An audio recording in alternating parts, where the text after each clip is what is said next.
recently started applying for jobs and you keep seeing preferred and required, and you're wondering what is the difference between preferred and required? Like when you're reading through a job post and you see preferred, required, how then do you classify these two words? If you watch this video till the very end, you will learn the difference between required and preferred. Now watch.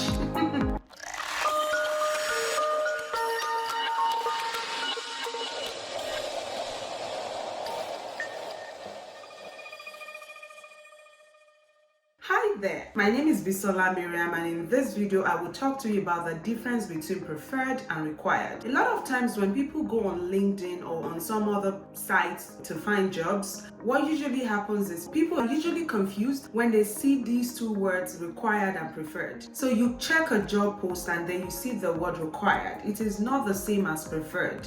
So when the job post says the requirement for this position is, or there is required as the heading or subheading, and then they list a number of things.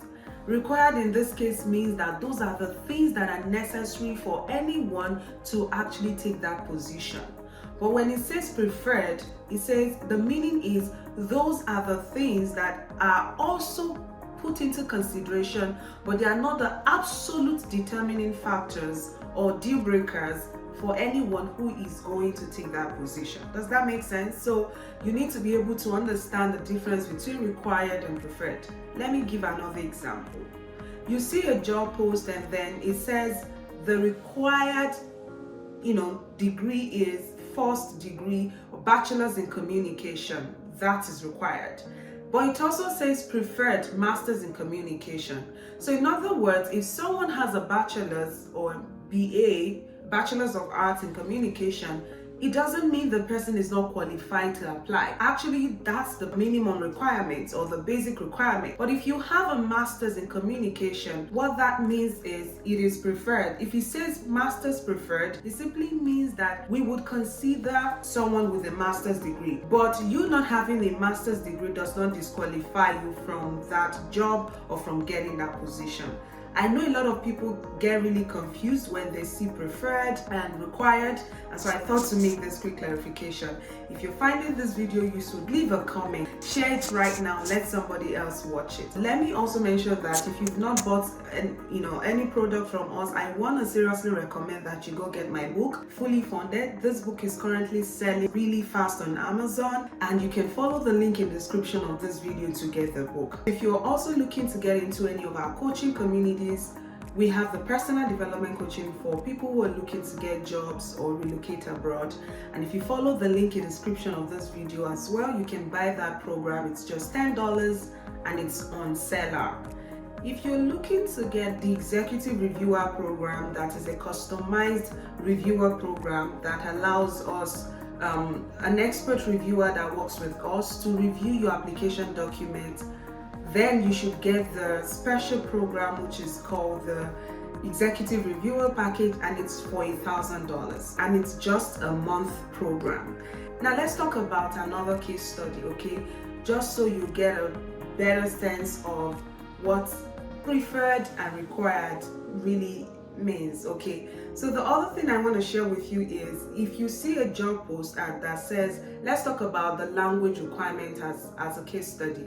So the required language for a job says English language or French. That means that the language that is required for that position is English. But if it changes to preferred, it means that while English is the required language, we also would prefer someone who can speak French or Spanish, as the case may be. But that doesn't mean that if you cannot speak French or Spanish, if these two languages are the preferred languages, it doesn't mean that you're disqualified from applying or you will not be considered. So I'm just saying that do not be worried or start overthinking and start doubting yourself or your capacity or your ability to get a job because you see preferred and required, and then all these two words just keep throwing you left, right and center.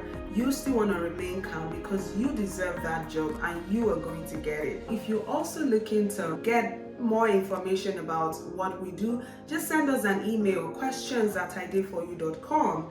And finally, if you found this video really useful, love it, like it, share it. And finally, if you're not even sure which of our programs to buy, I strongly would recommend that you get this Clarity of Vision program. It's a $1 program that just helps you determine what you should be focusing on, or what goals should be the priority for you at this time in your life. And I hope that you make a decision for yourself and you stay accountable to your goals and you stay disciplined, because you can do it.